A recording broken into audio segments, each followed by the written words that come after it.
बारिश का पानी नदी की सूरत में बह रहा है। नदी किनारे चंद बकरियां हैं।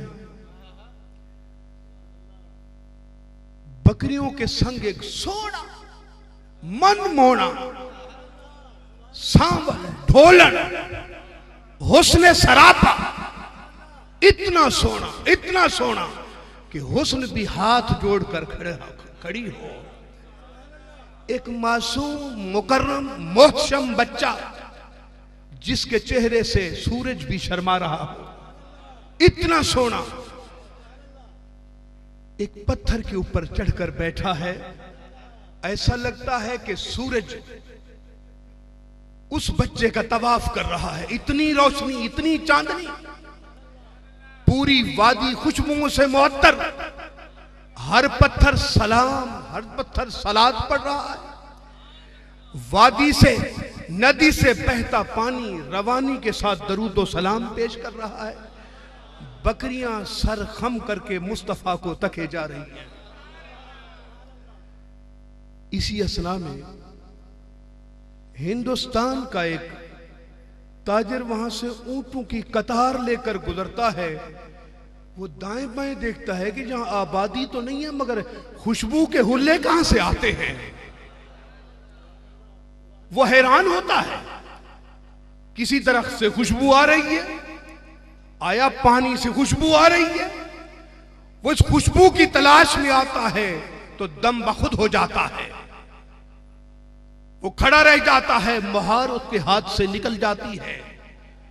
वो क्या दम बखुद हो जाता है, उसकी कतार में ऊंटनियां उस बच्चे के हुस्न को देखकर वो सामान का बोझ भी भूल जाती है। वो रतन हिंदी दीवानावार होकर उस बच्चे को देखता है। अपने दिल में ख्याल करता है कि रतन हिंदी तेरी 60 साल उम्र हो गई है, कायनात का चप्पा चप्पा तूने तिजारत में घूमा है, इतना बेमिसाल हुस्न तो तूने कहीं नहीं देखा।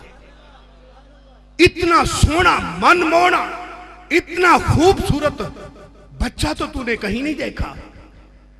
रतन हिंदी की किस्मत जाग जाती है। रतन हिंदी मुसलसल तके जाता है। मेरे मुस्तफा उनके तकने पर मुस्कुरा पड़ते हैं।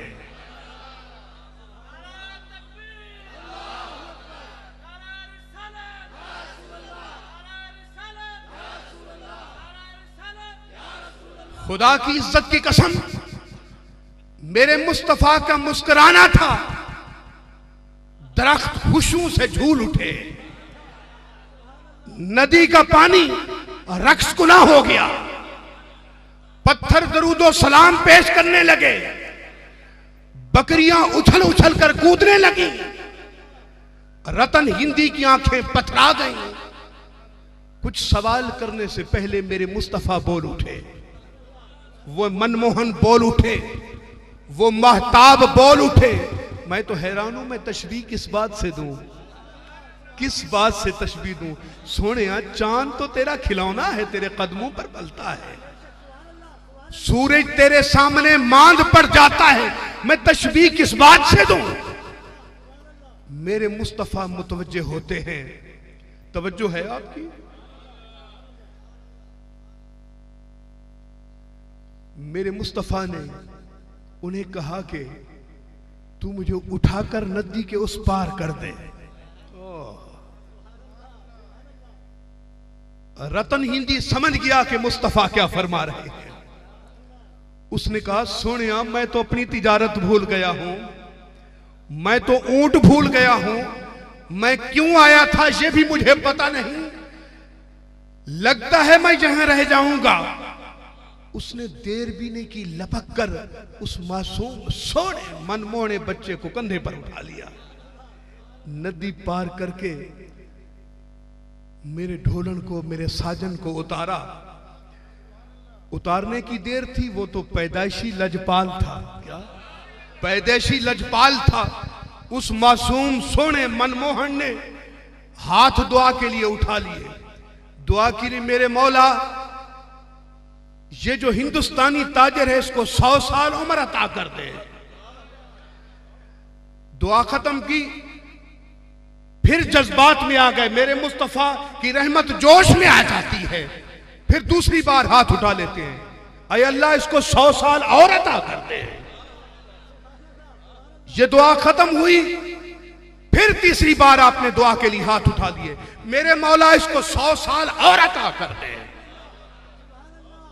3 बार दुआ करने के बाद रतन हिंदी के होश ठिकाने आ गए। वो समझ तो नहीं रहा था, मगर आशिक था, इश्क की जबान समझ गया। वो बदले न खास्ता ऊंटियों का महार खींचकर मक्का की जानिब जा रहा है, पर कदम आगे बढ़ाता है, रूह पीछे जाती है। 4 कदम आगे जाता है, रूह पीछे खींची जाती है। उसने औने पौने लोग पूछते हैं क्या लाया है, उसको माल का होश नहीं है, वो तो बच्चे के इश्क में इतना गुम हो गया, उस हुस्न ने उसको मजनू कर दिया। माल बेचकर वो वापस हिंदुस्तान आया, सारा रास्ता मुस्तफा का चेहरा उसकी आंखों में घूम रहा है।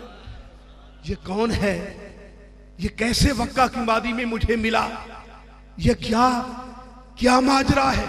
मुख्तलिफ सवालात, गैर मुस्लिम था, हिंदू था, मगर आंखें तो नजारा कर सकती है ना, दिल तो देख सकता है ना। हिंदुस्तान में आता है, अपनी हवेली में बैठकर जब उनके घर वालों ने हाल हवाल पूछा तो पहला हाल ही उसने यही दिया, कहता छोड़ो माल को, क्या बिका है क्या नहीं बिका, पर माल बिका है कि नहीं बिका, मगर मैं बिक चुका हूं। उसने कहा मैं बिक कर आया हूं, मैं लुट कर आया हूं। घर वालों ने कहा खैर तो है, क्या हुआ। उसने सारा वाकया सुनाया।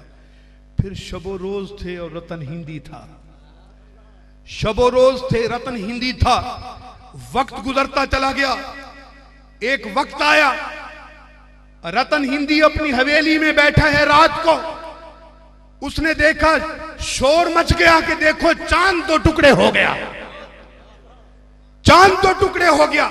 उसने अपने बच्चों को, मोहल्ले वालों को बुलाया, देखो तो सही चांद 2 टुकड़े हो गया, बुलाओ जोशियों को, बुलाओ अपनी मजहब के किताब वालों को, पूछो तो सही ये चांद 2 टुकड़े क्यों हो गया। अभी डिस्कस कर रहे थे, फिर चांद के टुकड़े जो अलग हो गए थे फिर से जुड़ जाते हैं। रतन हिंदी परेशान होता है, सरगर्दा होता है, सुबह जाकर एक एक से पूछता है ये क्या माजरा है। कोई क्या बात करता है, कोई क्या बात करता है। 6 महीने बाद एक काफिला अरब की सरजमीन से आता है। मेरी बात समझ में आ रही है? 6 महीने बाद एक काफिला अरब की सरजमीन से तिजारत वाला आता है। चूंकि इंटरलिंक्ड थे ना, ये जाते थे तो उनके पास, वहां के लोग आते थे तो इनके पास। माल अभी उतारा ही नहीं था तो रतन हिंदी ने खाना पेश करने के साथ पहला सवाल यही कर दिया, तुमने देखा था, अजब वाकया हो गया, चांद हमने 2 टुकड़े होते हुए देखा, मेरे बच्चों ने देखा, मेरी बीवी ने देखा, महले वालों ने देखा। उनमें से कुछ लोग थे कि फिर क्या हुआ, कि फिर कुछ देर के बाद जुड़ जाता है। कोने में एक ताजिर बैठे अरब का, कहता है तू इस बात पर हैरान है कि चांद टूटा और फिर जुड़ गया। अरे मैं तो उस उंगली को भी देखा हूं जिसके इशारे से चांद 2 लख्त हुआ और फिर जुड़ गया।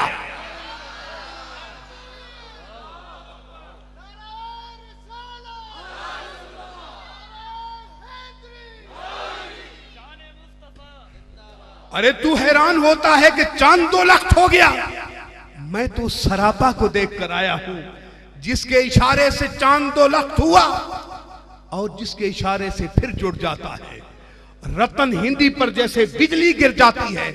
उसने कहा कल सुबह सुबह तुम्हारा माल मैं बिकवा देता हूं, मुझे ले चलो, मुझे उस बंदे को दिखाओ तो सही, वो ढोलन है कौन जिसकी उंगली के इशारे से चांद रक्स गुना हो। जो इशारा करे तो चांद 2 टुकड़े हो जाए, जो इशारा करे तो चांद फिर जुड़ जाए। उसने उनका माल बिकवाया। वहां नफे की उसको फिक्र न थी, वहां तिजारत की गरज न थी। तिजारत तो उसकी उस वक्त छूट गई थी जब मनमोहन का वादी मक्का में उसने दीदार किया था। वो तो उसके इश्क में इतना मगन रहता था, उसके दीदार ने उसको वैसे ही फैज़बार कर दिया था। तिजारत करता या न करता रंग तो लग ही गए थे उसको, उसकी जिंदगी को रंग तो लग ही गए थे। उसने फिर से काफले के लिए माल तैयार किया। यहां का माल, अपने ऊंट भी तैयार कर लिए, उनके ऊंट भी भर दिए। वादी मक्का में आप पहुंचते हैं, पहला सवाल करते हैं। वो कहते हैं तू माल तो बेच। कहता है मैं खुदा की कसम, ला तो उज़ा की कसम, मैं माल बेचने कोई नहीं आया यार, मैं तो उस ढोलन को देखने आया हूं जिसने उंगली के इशारे से चांद को तोड़ा। पता चला कि मेरे मुस्तफा हिजरत करके मदीना तशरीफ ले गए हैं। उसने औने पौने अपना माल बेचा, ना ऊंटों की फिक्र रही, ना माल की फिक्र रही। लोगों को कहा कि ये ले लो, मेरा बोझ उतारो, मैं उस ढोलन के संग जाना चाहता हूं। ऊंटनियां भी बेच डाली। एक ऊंट सवारी के लिए रखकर मदीने की जानिब भाग दौड़ पड़ता है। रास्ता पूछते पूछते मदीने की गलियों में आ जाता है। पूछता है मुझे मोहम्मद बिन अब्दुल्ला से मिलना, मुझे वाली मदीना से मिलना है। जो जो अलकाबात तखय्युल में उसका ख्याल था वो लेकर दौड़ता रहा, भागता रहा।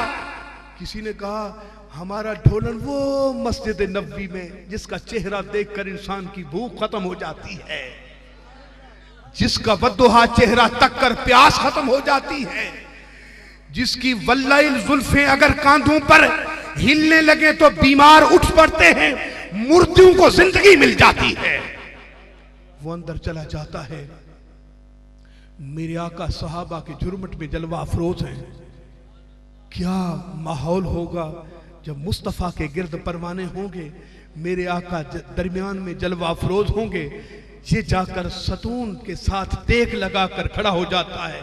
वो कहता है मोहम्मद बिन अब्दुल्ला, तेरी उंगली के इशारे से चांद दो टुकड़े हुआ, लोगों ने देखा। मुझे भी कोई इस वक्त मौजज़ा दिखाता कि मैं तेरे कदमों में सर रख दूं। मेरे मुस्तफा मुस्कुरा पड़ते हैं, क्या तुझे भी मौजज़े की जरूरत है? देख, मैं वादी मक्का में एक मासूम बच्चा हुआ करता था, तूने मुझे कंधे पर उठाकर वादी के पार किया था, नदी के पार किया था। याद है मैंने तेरी दराजी उम्र के लिए दुआ मांगी थी। मेरे पहले हाथ उठाने पर अल्लाह ने तेरी जिंदगी 100 बरस कर दी थी।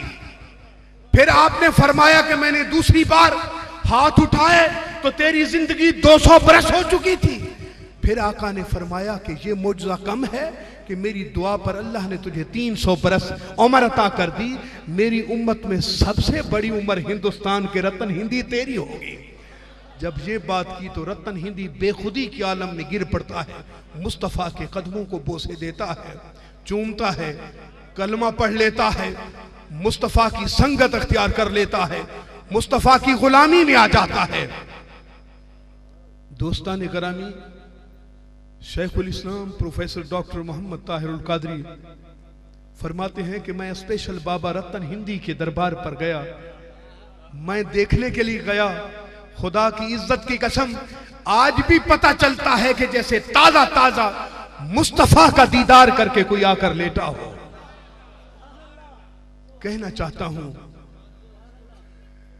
मेरे मुस्तफा बड़ी इज्जत वाले हैं। कहने चाहता हूं मेरे मुस्तफा